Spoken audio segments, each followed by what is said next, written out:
Greetings, YouTube, and welcome to the 14th episode of Encyclopedia Magica. This is Volume 1. This is a book from the first edition D&D. Oh, well, the era of, second edition, first, second edition.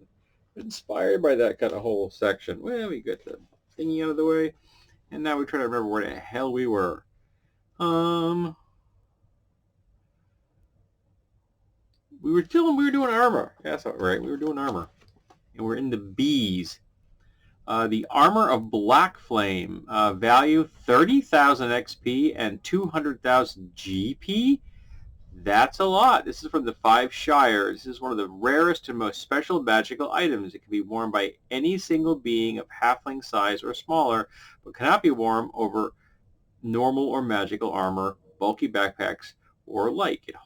It looks to be rigid but weightless suit of full plate armor that, when empty, is shimmeringly black. So what does it look like? Oily stuff? Like glossy? When worn, it creates a vague, shifting aura of darkness, and other than solid garment. It confers no armor class protection, cannot be harmed, and does not stop physical attacks.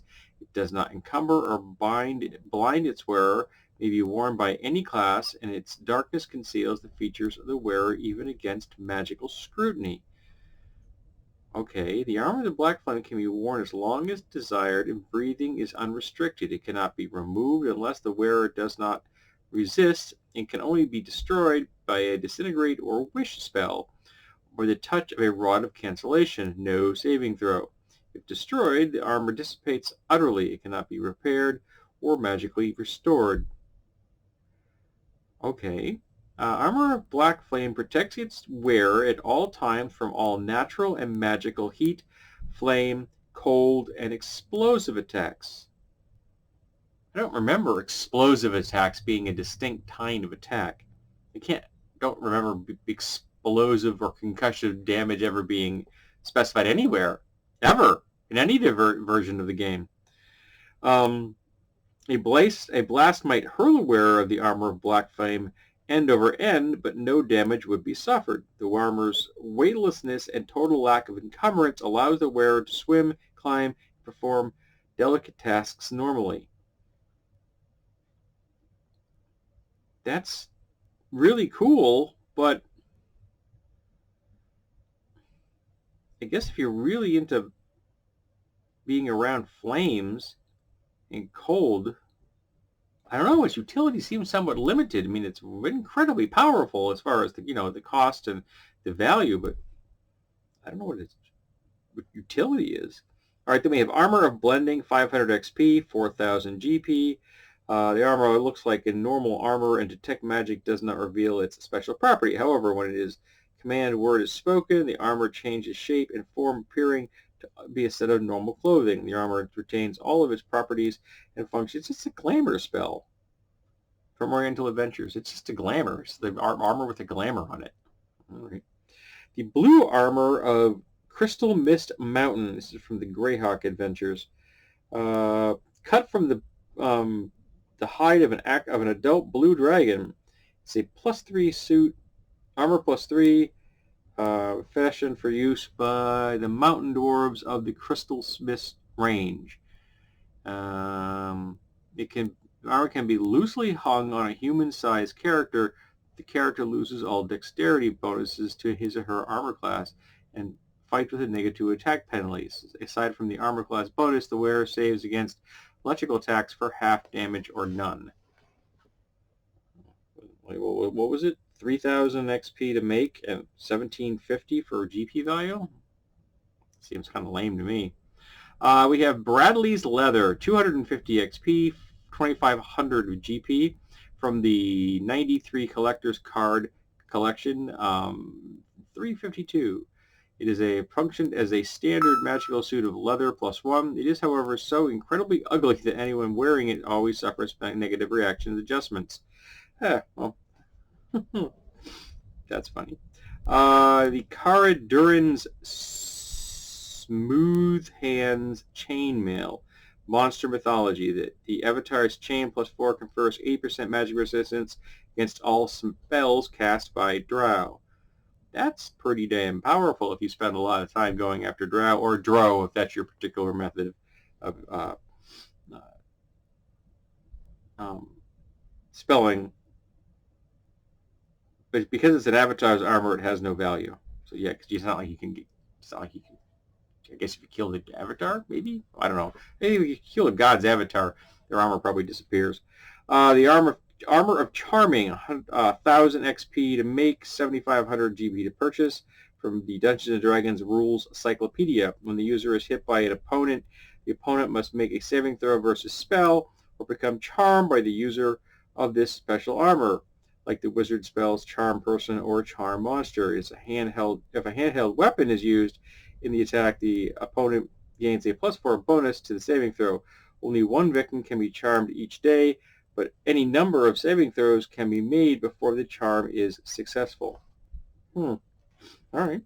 Armor of Comfort. Dragon Magazine. Armor of Comfort is uncomfortable to wear as an ordinary clothing.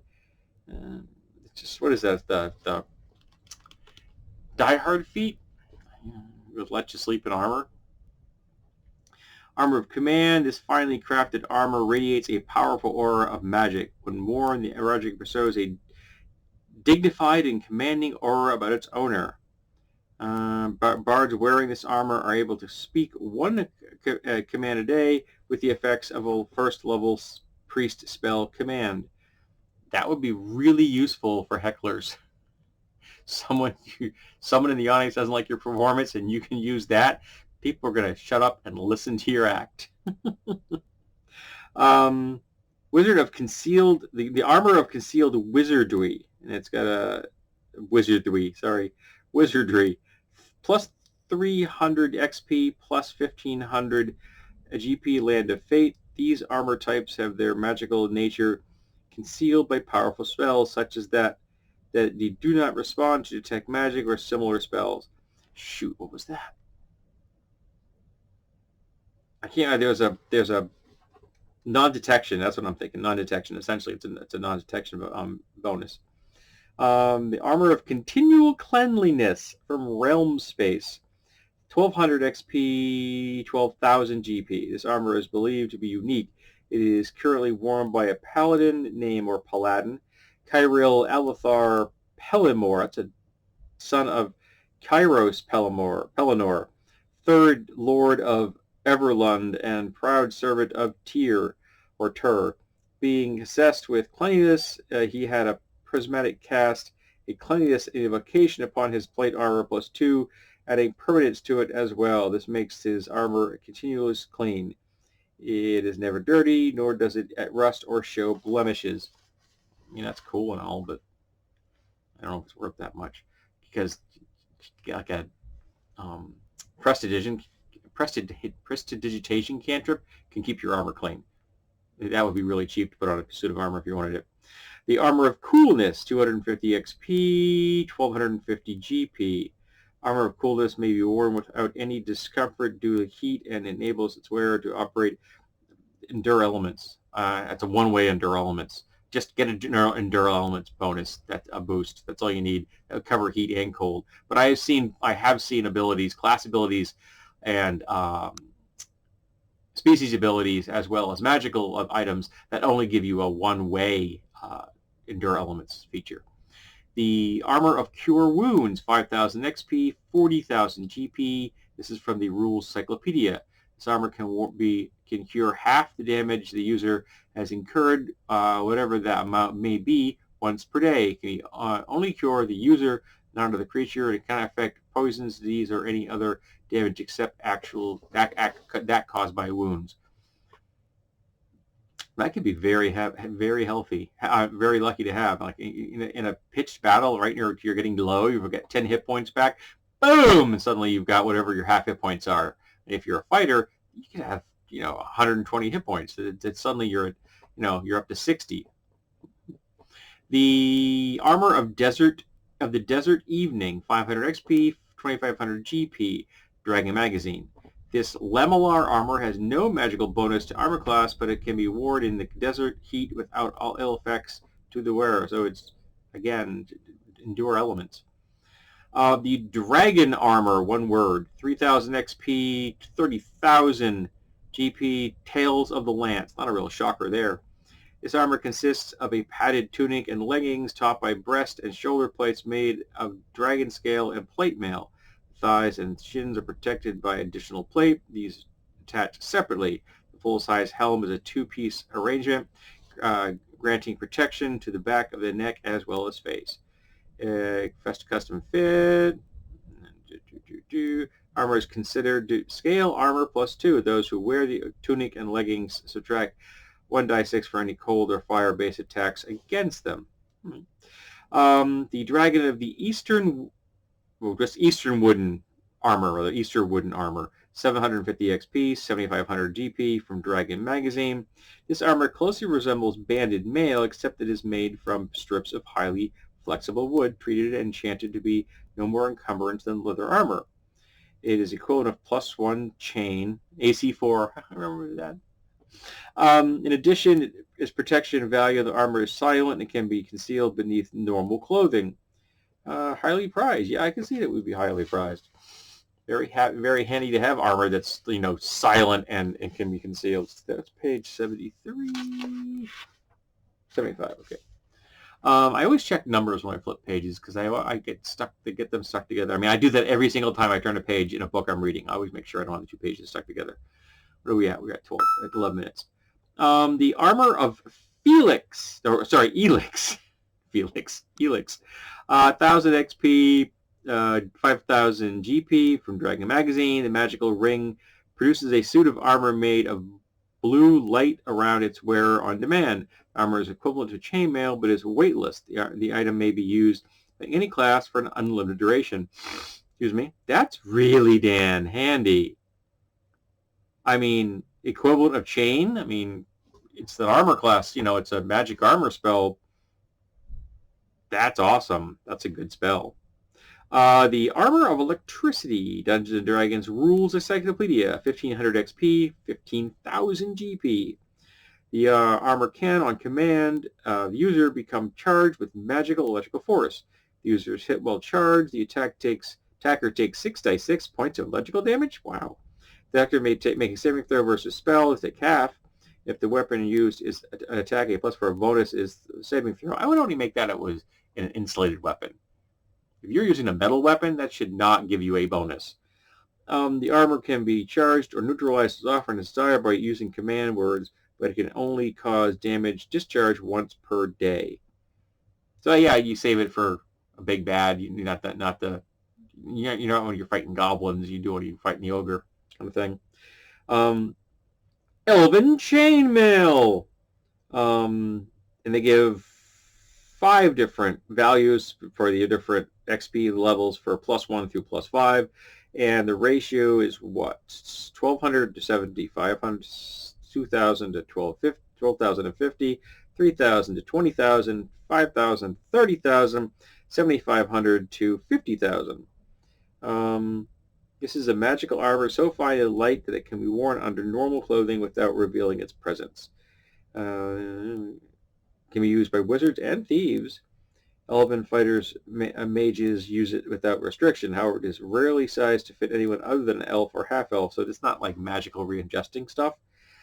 So if you find it, you have to roll for its size, like gnome halfling, dwarf halfling, stout, or tall fellow. I don't see dwarves and halflings as being even vaguely close to each other. I guess dwarves and halflings were a lot closer in the 1st and 2nd edition, now that I think about it. I always preferred like the 3rd edition Pathfinder dwarves. They're, 4.5, 5 feet tall, but they're 3 feet wide kind of thing. I prefer that. Half-elf, half-elf, human size normal or human size large. All right, so and then we have the energy drain, 1,500 to 15,000, Encyclopedia. The armor can become charged on a command on the terrestrial spell power, but instead of inflicting damage, it causes the loss of one of the opponent's levels. Wow. That's really powerful. If successful, the energy drain does not occur. The item can be, you can save through it, Can drain 1 level or hit dice per day, but any number of saving throws may be made before this occurs. Interesting. The Armor of Ethereality? That's an odd word, Ethereality. 5,000 XP, 30,000 GP from the Rules Encyclopedia. User may become ethereal on command and remain so for as long as desired. The user may return to the prime plane when a second command word is spoken. Each command word may be used once per day. That's cool. The Armor of Etherealness, slightly different. 5,000 XP, 30,000 GP. The most magical of all forms of armor, this armor of plate allows the wearer to take either of two options. Wear it as an armor +3 or decide to become ethereal. In the latter case, the wearer can move through solid objects and is subject to attack only by creatures they are able to become out of phase. Only spells such as Phase Door negate the etherealness. Attacks while ethereal are not possible. The armor can be made ethereal a total of 49 times, and it becomes merely armor +3. It can never be recharged or restored. Cool, but of limited utility. Etherealness is really powerful, and I really understand that. Then we have the Etherealness 2. So original. Dungeon Master's Guide, 5,000 XP, 30,000 GP.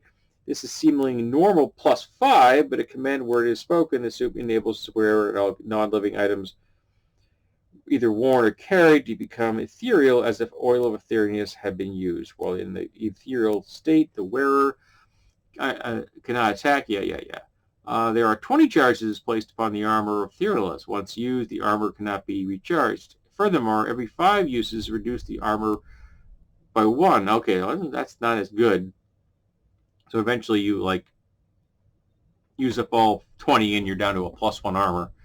That's not as good armor, and yet it's got fewer charges than Etherealness. It becomes less powerful over time, but it costs the same? That's kind of lame. All right, we're going to call it good there. Next we're going to do the evil dragons, and that looks like a very long passage. So, maybe I should skim that one before we get into the video. I probably won't, but I probably should.